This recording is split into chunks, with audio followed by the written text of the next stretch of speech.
இறையேசுவில் எனது அன்பிற்கும் பாராட்டுதலுக்கும் உரிய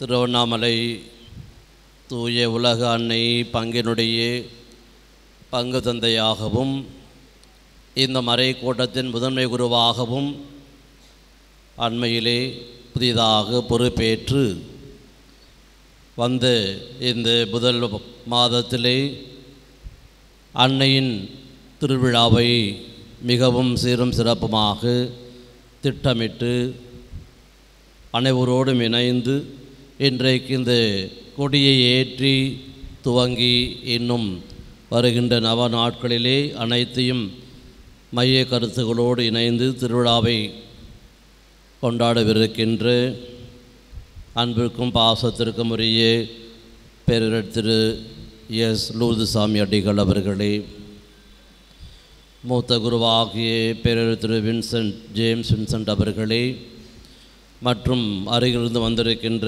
அனைத்து அருட்தந்தைகளே, உதவி தந்தை வேளாங்கண்ணி அவர்களே, அனைத்து அருட் சகோதரிகளே, பங்கு பேரவை தலைவர்களே, பொறுப்பாளர்களே, அன்பிய பொறுப்பாளர்களே, பக்த சபைகளின் பொறுப்பாளர்களே, ஆசிரிய பெருமக்களே, வேதியர்களே, இளம் உள்ளங்களே, குழந்தை செல்வங்களே, உங்கள் அனைவருக்கும் இறையேசுவின் இனிய நாமத்தில் வாழ்த்துக்களும் ஜெபங்களும் இறை ஆசீரும். மீண்டுமாக உங்களை சந்திப்பதில் நான் மிகுந்த மகிழ்ச்சி அடைகின்றேன். நம்முடைய இந்த உலக அன்னையினுடைய ஆண்டு பெருவிழா 52வது ஆண்டு பெருவிழாவை கொண்டாடுவதற்காக நாம் கொடியேற்றி அன்னையின் புகழை உச்சத்திலே ஏற்றி நாம் இப்பொழுது அந்த அன்னையை புகழ்ந்து கொண்டிருக்கின்றோம். இந்த திருப்பலியிலே அந்த அன்னைக்கு நாம் நன்றி செலுத்தி கொண்டிருக்கின்றோம். எனவே இந்த திருப்பலியிலே நான் உங்கள் ஒவ்வொருவருக்காகவும் ஜெபிக்கின்றேன். உங்களுடைய பங்கும் குடும்பங்களும் வளர வேண்டும், வாழ வேண்டும், ஆசீர் பெற்ற ஒன்றாக அமைந்திட வேண்டும் என்றும், இதற்கு பொறுப்பெடுத்திருக்கின்ற பங்கு தந்தை அவர்களும் உதவி பங்கு தந்தை அவர்களும் உங்களை நல் ஆயுளாக வழிநடத்த வேண்டும் என்று சொல்லியும் நான் மன்றாடி ஜெபிக்கின்றேன். உங்களுக்கு உலக அன்னையினுடைய ஆசிரோடு வாழ்த்துக்களையும் தெரிவிப்பதிலே மிகுந்த மகிழ்ச்சி அடைகின்றேன். இன்றைக்கு நமக்கு கொடுக்கப்பட்டிருக்கின்ற மைய கருத்து என்னன்னு தெரியுமா உங்களுக்கு? என்ன கருத்து? அன்னை மரியாள் விடுதலையின் வித்து. வித்துன்னு என்ன அர்த்தம்? விதை. நேற்று தினத்தில் நாம் அன்னை மரியாவை பற்றி கொண்டாடணும். என்ன கொண்டாடணும்? அன்னை மரியாள் விண்ணேற்ற பெருவிழா, நம்முடைய நாட்டின் சுதந்திர விழாவையும் கொண்டாடினோம். அன்னையினுடைய விண்ணேற்ற பெருவிழா என்பது என்ன? என்ன? அவள் இந்த மன்னக அடிமைத்தனங்கள், மன்னக அனைத்து விதமான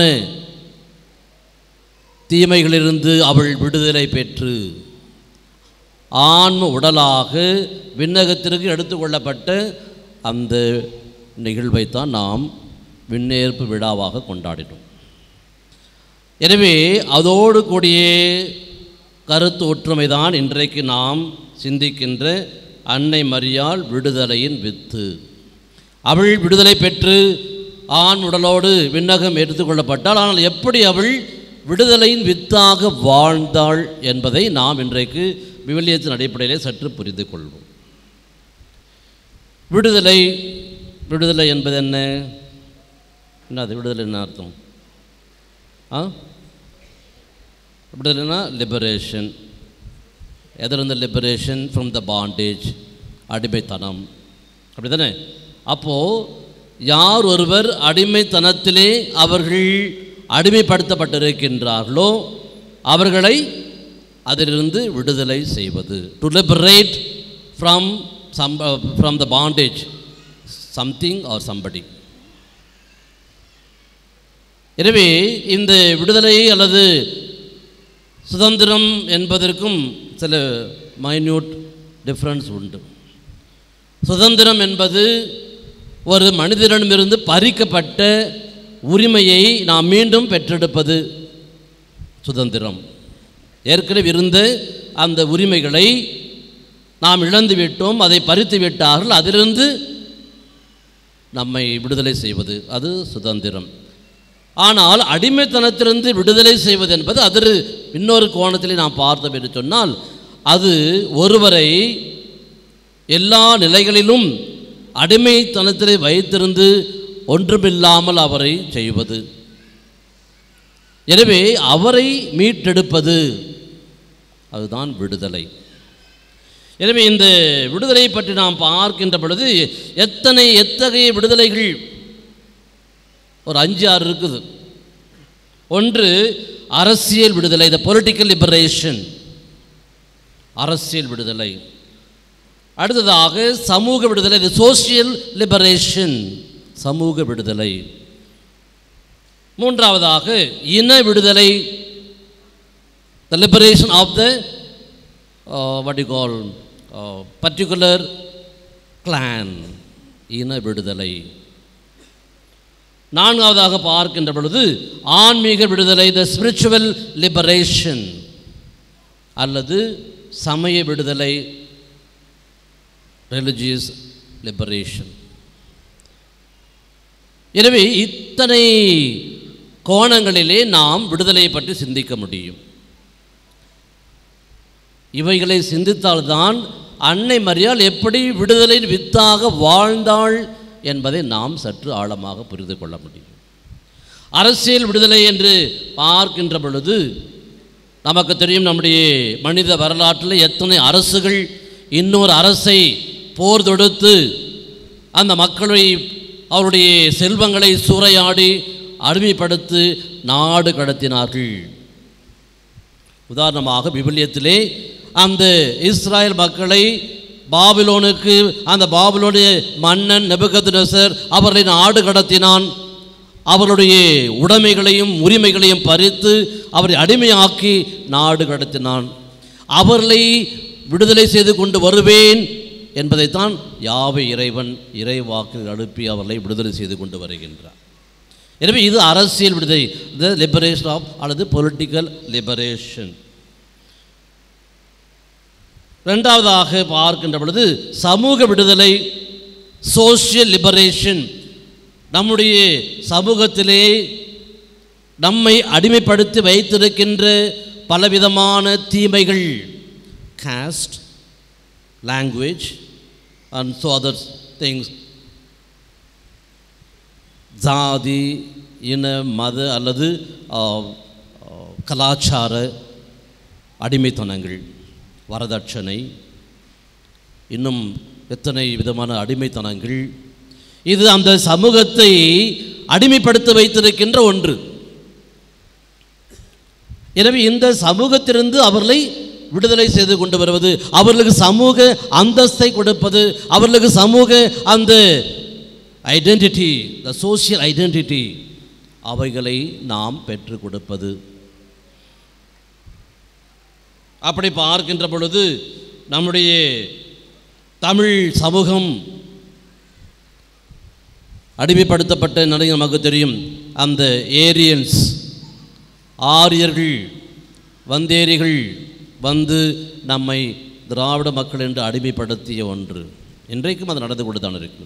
எனவே இந்த சமூக அடிமைத்தனங்கள், எனவே இதை முன்னின்று செய்தவர்கள், இந்த சமூக விடுதலைக்காக பெரியார் போன்றவர்கள் செயல்பட்டார்கள், வாழ்ந்தார்கள்.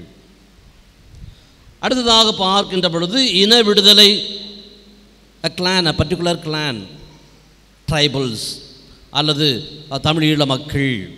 இப்படி பார்க்கின்ற பொழுது நம்முடைய வெளிநாட்டிலே பார்க்கின்ற பொழுது கருப்பினர் மக்கள், அமெரிக்காவிலே கருப்பின மக்களுக்கும் வெள்ளையின மக்களுக்கும் ஏற்பட்ட அந்த போர், அதில் இந்த வெள்ளையின மக்கள் கருப்பின மக்களை அடிமைப்படுத்தி வாழ்ந்தார்கள். அவர்களுக்கென்று உரிமை கிடையாது, அவர்களுக்கென்று தனி இருக்கைகள், தனி விதமான எல்லாமே இருந்தது என்று பார்க்கின்றோம். இந்த விடுதலைக்காக, இந்த கருப்பரின மக்களின் விடுதலைக்காக இறுதி மூச்சுவரிலும் போராடியவர் மார்ட்டின் லூத்தர் கிங். அவர் இறப்பதற்கு முன்பாக அவரை சுட்டு கொல்லுகின்றார்கள். அவர் அந்த விடுதலை போராட்டத்தில் அந்த பேரணியிலே அவர் கண்டன உரையை நிகழ்த்தி கொண்டிருக்கின்றார். ஐ ஹாவ் எ ட்ரீம் என்ற ஒரு தலைப்பிலே அவர் அவ்வளவு ஆழமாக, அவ்வளவு உணர்ச்சி பங்கு அந்த விடுதலைக்காக அவர் பேசி கொண்டிருக்கின்றார். பேசுகின்ற பொழுது அவரை சுட்டுக் கொன்றார்கள். இந்த வெள்ளையின மக்களிடமிருந்து, அடிமைத்தனத்திலிருந்து இந்த கருப்பின மக்களை விடுதலை செய்ய வேண்டும் என்ற ஒரு நிலையில் அவர் போராடினார். அதற்காக தன் உயிரையும் கொடுத்தார். இதுதான் இன விடுதலை. இன்றைக்கு எல்லோரும் சமமாக இருக்கின்றதை நாம் பார்க்கின்றோம். இப்படி நாம் வருகின்ற பொழுது சமய விடுதலை என்பது என்ன? கிறிஸ்தவர்களுக்கும் இந்துக்களுக்கும், யூதர்களுக்கும் இஸ்லாமியருக்கும், இந்த சமயங்களுக்கு இடையான இந்த அடிமைத்தனங்கள். பழைய ஏற்பாட்டில் பார்க்கின்றோம், அந்த யூதர்களுக்கும் சமாரியர்களுக்கும் மற்றும் இருந்த சமயங்களுக்கும் இடையே ஏற்பட்ட அந்த பூசல்கள், அடிமைத்தனங்கள், அதற்காக நிறைய பேர் போரிட்டார்கள். இன்றைக்கும் நாம் நம்முடைய கிறிஸ்து சமயத்திற்காக நாம் போராடி கொண்டிருக்கிறோம். எங்கு பார்த்தாலும் கோவில்கள் அழிக்கப்படுகின்றன, எரிக்கப்படுகின்றன. வடநாடுகளில் சிறப்பாக, குறிப்பாக இந்த சமய பூசல்கள், சமயத்தின் பெயரால் மக்கள் கொல்லப்படுகின்றார்கள், உரிமைகள் பறிக்கப்படுகின்றன. இப்படி இந்த சமய விடுதலையை நாம் எதிர்நோக்கி போராடி கொண்டிருக்கின்றோம். எனவே அன்புக்குரிய சகோதர சகோதரிகளே, இத்தனை வகை அடிமைத்தனங்கள், இத்தனை வகை விடுதலையை நாம் நோக்கி பயணம் செய்து கொண்டிருக்கின்றோம். இந்த சமூகத்திலே நாம் இதை சந்தித்து கொண்டிருக்கின்றோம். இப்படிப்பட்ட சூழலில் அன்னை மரியாள் என்ன பெரிய அவள் விடுதலையை செய்துவிட்டாள், என்ன பெரிய காரியம் அவள் செய்துவிட்டாள், அவள் விடுதலையின் வித்து என்று சொல்வதற்கு என்று நாம் சற்று சிந்திக்க வேண்டும். அதற்கு முன்பாக பழைய ஏற்பாட்டில் இன்னொரு பெண் இருக்கின்றாள். யார் தெரியுமா? யாரு? எஸ்தர். கேள்விப்பட்டீங்களா எஸ்தரை பற்றி? அந்த யூத மக்களுக்காக அந்த எதிரியாகிய அந்த மன்னனோடு அவள் மனது கொண்டு போராடுகின்றாள். எப்படி போராட தெரியுமா? வாளை ஏந்தி அல்ல, ஜபத்தின் வழியாக அவள் போராடினாள். எனவே அவளுடைய ஜெபம் கேட்கப்பட்டது. ஆண்டவர் அவளுக்கு துணையாக இருந்தார், அந்த மக்களுக்கு துணையாக இருந்தார். எனவே அந்த அரசனிடமிருந்து இந்த யூத மக்களை அவள் காப்பாற்றுகின்றாள் எஸ்தர். இங்கே புதிய ஏற்பாட்டுக்கு வருகின்ற பொழுது அன்னை மரியாள் விடுதலையின் நாயகியாக இன்றைக்கு அவள் வாழ்ந்தாள், வாழ்ந்து கொண்டிருக்கின்றாள், இன்னும் வாழ்வாள். எப்படி? அன்றுக்குரியவர்களே, கோதுமை மண்ணில் விழுந்து மடிந்தால் ஒழிய அது பலன் தராது. அன்னை மரியாள் இந்த விடுதலை வித்தை அவள் இந்த மண்ணிலே விதைத்ததால் தான் இந்த மன்னிப்பு அல்லது விடுதலை, மீட்பு என்பது நமக்கு கிடைத்தது. அப்படி பார்க்கின்ற பொழுது அன்னை மரியாள் முதலில் எதிலிருந்து அவள் விடுபட்டாள்? தன்னுடைய நிலையிலிருந்து அவள் தன்னையே அவள் விடுதலை செய்து கொண்டாள். எப்படி? பாவத்திற்கு அடிமையாகாமல் அவள் பாவ மாசுமின்றி அவள் பிறக்கின்றாள். அதுதான் அவளுடைய முதல் ஒரு விடுதலை சிந்தனை. எனவே இந்த உலகத்தில் இந்த நாம் பிறக்கின்றோமே, இந்த ஜென்ம பாவம், இந்த ஜென்ம பாவமின்றி அவள் பிறக்கின்றாள், அதிலிருந்து விடுதலை பெறுகின்றாள். அது கடவுளுடைய செயலாக இருந்தாலும் அவள் வாழுகின்ற பொழுது எந்தவித பாவ நாட்டங்களுக்கோ பாவ செயல்களுக்கோ அவள் இடம் கொடாமல் அவள் ஆகட்டும் என்று சொல்லி அந்த இறைவனுடைய வார்த்தைக்கு அடிபணிந்து வேறு எதற்கும் அவள் அடிய பணியவில்லை. இந்த உலகத்தின் பொருளுக்கோ பொன்னிற்கோ அல்லது இந்த உலகத்தின் மண்ணிற்கோ அவள் ஆசைப்படாமல் கடவுளுடைய வார்த்தைக்கு மட்டும் அவள் அடிபணிந்தாள், கீழ்ப்படிந்தாள், தன்னையே அடிமையாக்கி கொண்டாள். எனவே இந்த அன்னை மரியாதான் ஒரு புரட்சி தாயாக அவள் வாழ்ந்தாள். அதற்கு என்ன அடையாளம், என்ன சான்று? இன்றைக்கு தந்தை அவள் வாசித்தாலே அந்த மரியாவின் பாடல். எந்த ஒரு மனிதனும் விடுதலையை செய்ய வேண்டுமென்றால், இன்னொரு மனிதனை அடிமைத்தனத்தில் விடுதலை செய்ய வேண்டுமென்றால் அவனுக்குள் இந்த புரட்சி குணம் இருக்க வேண்டும். புரட்சி குணம் இல்லாதவர்கள் செத்தவர்கள். யாராவது எதனா ஒன்று சொன்னால் கல் எறிஞ்சா என்ன பண்ணணும்? என்ன பண்ண? கல் எறிஞ்சா அப்படியே மாடு மாதிரி போயின்னு இருக்கணுமா? கல் எறிஞ்சு திரும்பி பார்க்க மாட்டோம். That's what. அப்படி இல்லாதவன் நடைப்பினம். உன்னை திட்டினே போயிட்டே இருக்கிறான், நீ எதனா திட்டிக்கிறான் அன்பாட்டு போயின்னு இருந்தால் அர்த்தம் ஜடம் ஒன்றும் இல்லைன்னு அர்த்தம். அந்த புரட்சி குணம் உள்ளத்தில் இருக்க ஏன் என்ன அடித்தாய் ஆண்டவர் கேட்டார். ஒரு கண்ணத்தில் அறைபவனுக்கு இன்னொரு கண்ணத்தையும் காட்டு என்று சொன்னவர் தன்னை அறைந்த அந்த வீரனை பார்த்து ஏன் என்னை அடித்தா என்று கேட்டார். அதுதான் அந்த புரட்சி குணம். அது இன்றைக்கு நம்முடைய மக்களிடையே இல்லாத காரணத்தினால்தான் நாம் இன்னும் அடிமைப்பட்டு கொடுத்து கொண்டே இருக்கின்றோம். எனவே அன்னை மரியாள் அவள் புரட்சி குணம் தன்னிலே இருந்ததன் காரணத்தினால்தான் அவருடைய மகனாக இயேசு ஒரு புரட்சியாளனாகவே அவர் வாழ்ந்தார். அது நாம் இன்னும் சிந்திக்க வேண்டும். மரியாவை பற்றி பார்க்கின்ற பொழுது இந்த மரியாவினுடைய பாடலிலே 3 வகையான புரட்சிகளை நாம் பார்க்கின்றோம். அங்கே பாடுகின்றாள், அவர் தம் தோள் வலிமையை காட்டியுள்ளார், உள்ளத்தில் செருக்குடன் சிந்திப்போரை சிதறடித்து வருகின்றார். ஒரு சமய புரட்சி. நம்முடைய சமயம் போதிப்பதெல்லாம் அன்பு, மன்னிப்பு, இரக்கம். ஆனால் இதற்கு மாறாக செயல்படுகின்றவர்களை அவள் அங்கு சொல்லுகின்றார், உள்ளத்தில் செருக்குடன் சிந்திப்போரை சிதறடித்து வருகின்றார். You will shatter them. சிதறடித்து வருகின்றார். அவர் தம் தோள் வலிமையை காட்டியுள்ளார். அதற்கு முன்பாக பார்க்கின்ற பொழுது தலைமுறை தலைமுறையாய் அவர் இரக்கம் காட்டி வருகின்றார். தலைமுறை தலைமுறையாய் ஆண்டவர் நமக்கு இரக்கம் காட்டி வருகின்றார். ஆனால் இரக்கத்தை பெற்றுக்கொள்ளாமல் உள்ளத்திலே செருக்குடன் இருப்பவர்களை அவர் சிதறடித்து வருகின்றார் என்று அந்த அன்னை பாடுகின்றாள். சமய புரட்சி, சமயம் சொல்லுகின்ற அந்த கருத்துக்கள், அந்த வாழ்வின் விழுமியங்களை மதிக்காதவர்கள் எப்படி ஆவார் என்பதை அங்கு சொல்லுகின்றால் சிதறடிக்கப்படுவார்கள். பழைய ஏற்பாட்டிலே அந்த இஸ்ராயல் மக்கள் யாவே கொடுத்த அந்த உடன்படிக்கையை கட்டளையை மீறிய காரணத்தினாலே அவர்கள் சிதறடிக்கப்பட்டார்கள். பாலைவனத்திலே 40 ஆண்டுகள் அவர்கள் அலைய விட்டார்கள். எதிரிகள் கையில் அவர்கள் ஒப்புவிக்கப்பட்டார்கள். இப்படியெல்லாம் நாம் பார்க்கின்றோம். இரண்டாவதாக வருகின்ற பொழுது அவருடைய பாடலிலே அரசியல் புரட்சி என்ன? வலியோரை அரியணை நின்று தூக்கி எறிந்துள்ளார். சாதாரண எரியல, தூக்கி எறிந்துள்ளார். எப்படி? வலியோரை அரியணை நின்று தூக்கி எறிந்துள்ளார், தாழ்நிலையில் இருப்போரை உயர்த்துகின்றார். All those who are proud and யாரெல்லாம் தன்னிலே அரக குணம் படைத்திருக்கின்றார்களோ, அடுத்தவரை அழிக்க வேண்டும் என்று சிந்திக்கின்றார்களோ, அவர்கள் எல்லோரையும் தூக்கி எறிந்து விடுகின்றார். அரியணிலிருந்து அவர்களை தூக்கி எறிகின்றார் என்று பார்க்கணும். அரசியல் புரட்சி அவர் எப்படி பாடுறாங்க பாங்க அன்னை மரியாள். இதுதான் அன்னை மரியாள் ஒரு விடுதலை வித்து என்று சொல்லுகின்றது.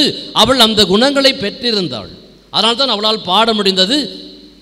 அரியணை தூக்கி இருந்தார், தாழ்ந்தோரை உயர்த்தினார். யாரெல்லாம் கடவுள் முன்னால் தங்களை தாழ்த்தி கொள்ளுகின்றார்களோ அவர் அனைவரையும் அவர் உயர்த்துகின்றார். நாம் நினைத்து கொண்டிருப்போம், நான் அரியணை அமர்ந்து விட்டேன், நான் பதவியிலே உட்கார்ந்து விட்டேன், எல்லோரும் எனக்கு அடிபணிய வேண்டும். இல்லை, காலாகாலத்தில் இருக்க முடியாது. எத்தனை மன்னர்கள், எகிப்து மன்னன் தொடங்கி ஆங்கிலேயர் வரை எத்தனை மன்னர்கள், ஒவ்வொரு மன்னராட்சியும் அழிக்கப்பட்டது. மண்ணோடு மண்ணாக அது தகர்க்கப்பட்டது. கிரேக்க அரசு, கிரேக்க பேரரசு, பாபிலோனிய பேரரசு, ரோமை பேரரசு, இப்படியெல்லாம் பார்க்கின்றமே, அது அந்தந்த காலத்துக்கு மட்டும்தான் அவைகள் தவிடுபடியாக்கப்பட்டன. வலியோரை அரியணையில் தூக்கி எறிந்தார். ஏனென்றால் அவர்கள் தங்களுடைய பதவிகளையும் தங்களுடைய இருக்கைகளையும் வைத்து மக்களை அடிமைப்படுத்தி அழித்து கொண்டிருந்தார்கள். ஆனால் கடவுள் எப்பொழுது ஒரே மாதிரி இருக்கப்பட்டார். தாழ்ந்தோரை உயர்த்தினார், அந்த இஸ்ராயல் மக்களை உயர்த்தினார். எனவே அன்புக்குரிய சகோதர சகோதரி, அன்னை மரியாள் ஒரு யூத பெண்ணாக இருந்தாலும் அவள் இந்த புரட்சியை தன் உள்ளத்திலே வைத்திருந்தாள், புரட்சி குணத்தை வைத்திருந்தாள். பொதுவாக சொல்லுவார்கள், யார் ஒருவரை விடுதலை செய்ய முடியும்? அந்த இனத்திலே பிறக்கின்ற ஒருவர்தான் அந்த இன மக்களுடைய விடுதலைக்காக புறப்பட்டு எழ முடியும். அவர்தான் விடுதலை கொடுக்க முடியும். ஒரு மோசே, இந்த மோசே எங்கே பிறந்தார்? எபிரேய குலத்தில் பிறந்தவர். எபிரேய குலம் அடிமை குலம். ஆனால் அந்த எபிரேய மக்களுடைய விடுதலைக்காக அவர்தான் விடுதலை வீரராக தேர்ந்து கொண்டார். அவர்தான் புறப்பட்டு எழுகின்றார். அந்த மக்களுடைய விடுதலைக்காக அந்த மக்களை அவர் விடுதலை செய்து கொண்டு வருகிறார். எனவே எந்த ஒரு மனிதனும் தன் இனத்திற்காக அவன் போராட வேண்டும், விடுதலையை கொடுக்க வேண்டும் என்று சொன்னால் அந்த இனத்திலிருந்தான் அவன் புறப்பட வேண்டும். ஆனால் இங்கே அன்னை மரியாள் ஒரு யூத குல பெண்ணாக இருந்தாலும் அந்த யூத குலத்திலிருந்து அனைத்து விதமான அக்கிரமங்கள், ஆணவங்கள் அனைத்தையும் அவள் தூக்கி எறிவதைப் போல இன்றைக்கு அவள் பாடுகின்றாள். இதைத்தான் ஆண்டவர் இயேசுவும் தன்னுடைய வாழ்விலே அவர் செய்தார் என்பதை நாம் பார்ப்போம். இது இரண்டாவது கருத்து, அரசியல் புரட்சி. மூன்றாவது புரட்சி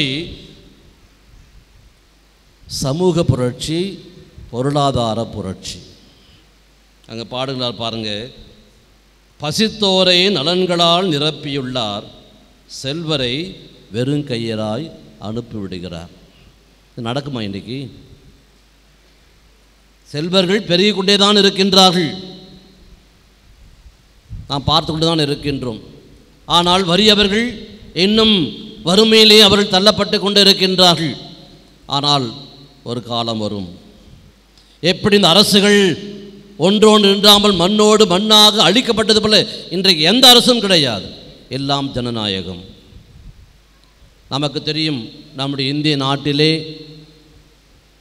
குஜராத் மாநிலத்திலே ஏற்பட்ட அந்த பூகம்பம், கண்ணிமைக்கும் நேரத்திலே எல்லாம் இடிந்து விழுந்தது. அங்கிருந்த எல்லா பொன் வியாபாரிகள், தங்க வியாபாரிகள் தட்டை ஏந்தி கொண்டு வரிசையில் நின்றார்கள். உங்களுக்கு தெரியும், கண்ணிமைக்கும் நேரம்தான். அடுத்த நேரம் என்ன தட்டு, அலுமினியம் தட்டு ஏந்தி கொண்டு வந்து நின்றார்கள் சாப்பாட்டிற்காக. எல்லாம் போய்விட்டது. இதுதான் அன்புக்குரியவர்களே, பசித்தோரை நலன்களால் நிரப்புவார், செல்வந்தரை வெறும் கையராய் அனுப்புவார். அன்னை மரியாள் பாடல், நாங்கள் பாடலை, நான் சொல்லலை, அன்னை மரியாள் பாடின அவருடைய பாடல். இன்றைக்கு பாருங்கள், நம்முடைய பூகம்பங்கள் எங்கெல்லாம் வெடிக்கின்றது அங்கெல்லாம் கண்ணிமைக்கும் நேரத்திலே ஒன்றுமில்லாமல் நாம் போய்விடுகின்றோம். எத்தனை சொத்துக்கள் சேர்த்து வைத்து என்ன பயன்? எத்தனை பொன்னாலான நகைகளை செய்து என்ன பலன்? ஒன்றுமில்லையே. கண்ணிமைக்கும் நேரத்தில் எல்லாம் காணாமல் போய்விடும். ஆனால் கடவுள் ஒருவர் நம்மோடு இருக்கின்றார். அதைத்தான் அன்னை மரியாள் பாடுகின்றாள். செல்வந்தரை வெறும் கையராய் அனுப்பினார், பசித்தோரை நலன்களால் நிரப்பினார். இன்றைக்கு நாம் எல்லாம் வாழ்ந்து கொண்டிருப்பது யாரால்? இறைவனால். எனவே அன்புக்குரிய சகோதர சகோதரிகளே, அன்னை மரியாள் விடுதலை வித்து என்று பார்க்கின்ற பொழுது இந்த விடுதலையின் தாகத்தை, இந்த புரட்சியின் குணத்தை தன் மகனுக்கும் தன் பால் கொடுக்கின்ற அந்த உதிரத்தின் வழியாக அவள் கொடுத்தாள். எனவே தான் ஆண்டவர் இயேசுவும் புரட்சி நாயகனாக வாழ்ந்தார். அவரும் செய்த இந்த 3 வகை புரட்சி, சமய புரட்சி எப்படி பார்த்தோம்? அங்கே பார்க்கின்ற யூத சமயத்தின் அடக்குமுறை, அவையெல்லாம் அவர் அடித்து உழைக்கின்றார். அவர்களுக்கு முக்கியமான ஒரு சமயம் அல்லது அவருடைய அந்த சமய கோட்பாடு ஓய்வு நாள். ஓய்வு நாள் அவர்களுக்கு அவ்வளவு முக்கியம். அதையே தூக்கி எறிகின்றார். ஓய்வு நாள் யாருக்கு? மனிதனுக்கு. மனிதன் ஓய்வு நாளுக்கு அல்ல என்று சொல்லுகின்றார். சமய புரட்சி, அந்த சமயத்தில் யூத சமயத்தில் இருக்கின்ற இப்படிப்பட்ட அந்த அடக்குமுறைகளை, தேவையில்லாத சடங்கு முறைகளை அவர் தூக்கி எறிகின்றார். மீண்டுமாக பார்க்கின்றோம், அந்த சமயத்தினுடைய இன்னொரு முக்கியமான கோட்பாடு, அவர்கள் கோவிலை ஆண்டவருடைய இடமாக பார்க்க வேண்டும். அந்த எருசலேம் ஆலயம் அவர் அவ்வளவு ஒரு பெரிய ஆலயமாக தங்களுடைய வாழ்வின் மையமாக இருந்தது. எருசலேமை சுற்றி அவர்கள் வாழ்ந்தார் என்று சொன்னால் எங்களோடு ஆண்டவர் இருக்கின்றார், எங்களை யாரும் தாக்க முடியாத ஒரு நம்பிக்கையில் அவர்கள் இருந்தார்கள். ஆனால் அந்த கோவிலையே அவர் சொன்னார், இதை இடித்து விடுங்கள், கல்லின் மேல் கல் இராதபடி இவை இடிக்கப்படும் என்று சொன்னார். அந்த கோவிலை தூய்மைப்படுத்துகின்றார். இதையெல்லாம் தான் அவர்கள் அவர் மீது கொலை குற்றமாக அவர்கள் சாட்டினார்கள். எனவே இந்த சமய புரட்சியை ஆண்டவர் செய்து சமயத்தில் இருக்கின்ற அனைத்து விதமான அழுக்குகளையும் அடிமைத்தனத்தை அவர் புனிதப்படுத்த விளைந்தார். இரண்டாவதாக பார்க்கின்ற பொழுது அரசியல் புரட்சியை நாம் பார்க்கின்றோம். அவர் சொல்லுகின்றார், போய் அந்த குள்ளநரிடம் சொல்லுங்கள். யார் குள்ளநரி? ஏரோதிடம் போய் சொல்லுங்கள் என்று சொல்கிறார். பிலாத்துவிடம் என்ன சொன்னார்? பிலாத்துவிடம் என்ன சொன்னார்? உனக்கு மேலிருந்து அதிகாரம் தரப்படவில்லை என்று சொன்னால் என் மீது உனக்கு அதிகாரம் கிடையாது. யார் சொல்ல முடியும்? என் பணி உண்மைக்கு சான்று பகர்வது. அரசியல் புரட்சி. அன்புக்குரியவர்களே, நாம் குனிந்து அப்படியே இருந்தோம்னு சொன்னால் நம்மளை யாரும் விடுவிக்க முடியாது. நாமே நம்மை விடுவித்துக் கொள்ள வேண்டும். அந்த புரட்சியும் நம்மிடம் இருக்க வேண்டும். அந்த விடுதலையை விற்று நம் அன்னை மரியாள் அவள் நமக்கு காட்டிருக்கின்ற இந்த செய்திகளை நாம் உள்வாங்கி கொண்டு வேண்டும். மூன்றாவதாக சமூக பொருளாதார புரட்சி ஆண்டவர் செய்கின்றார். பாருங்கள், என்னது அது? 5 அப்பங்கள் 2 மீன். நேற்று படித்தோம் இல்லையா? நேற்று முந்தினத்தை படித்தோம். 5 அப்பங்கள் 2 மீன்கள். என்ன செய்தார் ஆண்டவர்?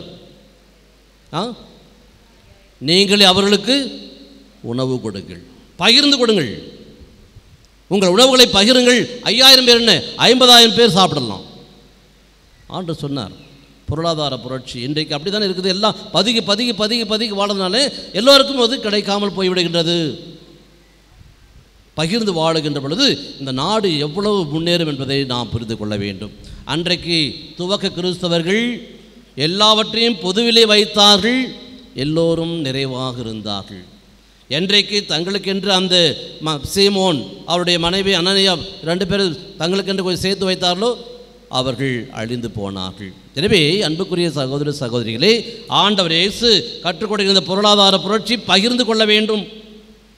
அடுத்ததாக சொல்லுகிறார் சமூக புரட்சி. அந்த சமூகத்திலே ஒதுக்கப்பட்ட சக்கேயுவை ஆண்டவர் தேடி சென்று அவன் வீட்டிலே உணவருந்துகின்றார். நம்ம செய்ய முடியுமா?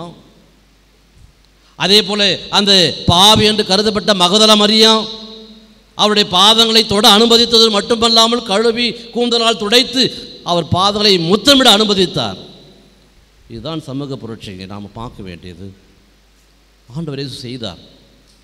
அந்த கனானிய பெண் ஆண்டவரை பார்த்து வேண்டிக் கொண்டே வருகின்ற ஆண்டவர் சொல்லுகின்றார், மேஜில் நாய்களுக்கு இந்த ரொட்டி துண்டலை எடுத்து போட முடியாது என்று சொல்லுகிறார். ஆனாலும் அவள் சொல்லுகின்றார், மேஜிலிருந்து கீழே விழுகின்றது ரொட்டி துண்டலை நாய்கள் எடுக்குமே என்று சொல்லுகின்றார். அவருடைய நம்பிக்கையை பாராட்டி உன் மகள் குணமடைவார் என்று சொல்லி அனுப்பினார்.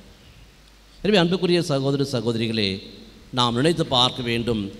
நம்முடைய அன்னை, உலக அன்னை இன்றைக்கு அழகாக போடப்பட்டு, நான் சொன்னேன் என்ன அந்த கருத்தப்பட்டு போடுறதுக்கு பங்குசாமி என்று கேட்டேன்.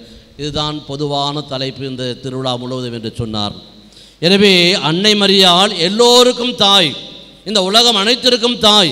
ஏன் இந்த உலகத்திற்கு மீட்பை கொண்டு வந்ததற்கு இணை ரட்சகியாக அவள் வாழ்ந்தவள், செயல்பட்டவள். தன் மகனோடு இறுதி வரையிலும் அந்த கல்வாரி பலி வரை அவள் சென்று தன் மகனுடைய இறந்த உடலை அவள் மடியிலே போட்டு நம்மையெல்லாம் தன் பிள்ளைகளாக பெற்றுக்கொண்டார். அம்மா, இதோ உன் மகன். நம்மையெல்லாம் பிள்ளைகளாக அவள் எடுத்துக்கொண்டாள். எனவே அந்த தாயினுடைய விழாவை கொண்டாடுவதற்காக நாம் இன்றைக்கு கொடியேற்றி தயாரிக்கின்ற வேளையிலே அன்னை மரியாள் விடுதலின் வித்து புரட்சி கூட நம்மில் இருக்க வேண்டும். நம்முடைய இன விடுதலைக்காக, சமூக விடுதலைக்காக, நம்முடைய ஆன்மீக விடுதலைக்காக நாம் நம்மிலே இருக்கின்ற அந்த சக்திகளை ஒன்று திரட்ட வேண்டும். அதற்கு அன்னை மரியாவும் ஆண்டவர் இயேசு நமக்கு முன்னுதாரணமாக இருக்கின்றார்கள். அதை நாம் பின்பற்றுவோம். எனவே நாம் அனைவரும் விடுதலை பெற்ற மக்களாக, உண்மையின் சுதந்திர மக்களாக வாழ்வதற்கு அன்னை மரியாள் நமக்கு துணை புரிய வேண்டும் என்று சொல்லி இந்த அன்னை மரியாவுக்கான இந்த பாடலை நான் பாடுகின்றேன்.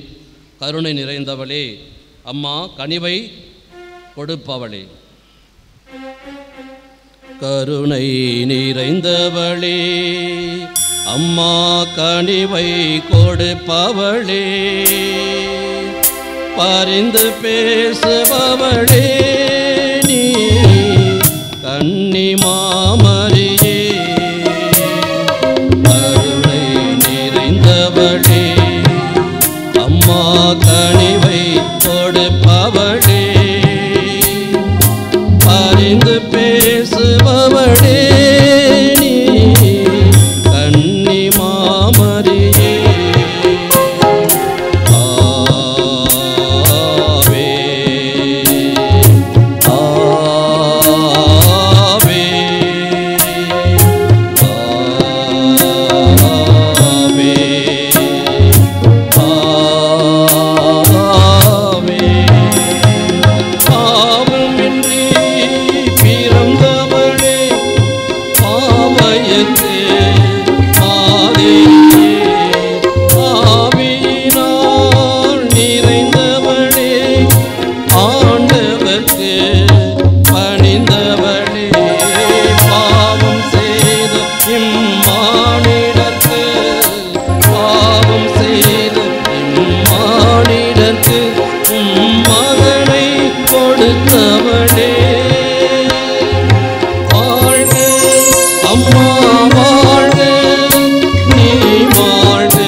கன்னி மரியாள் நமக்காக பரிந்து பேசுகின்ற தாய், நமக்கு முன் வழி நடந்து செல்லுகின்ற தாய், விடுதலையின் தாய், புரட்சியின் தாய் அன்னை மரியாள் உலக அன்னை.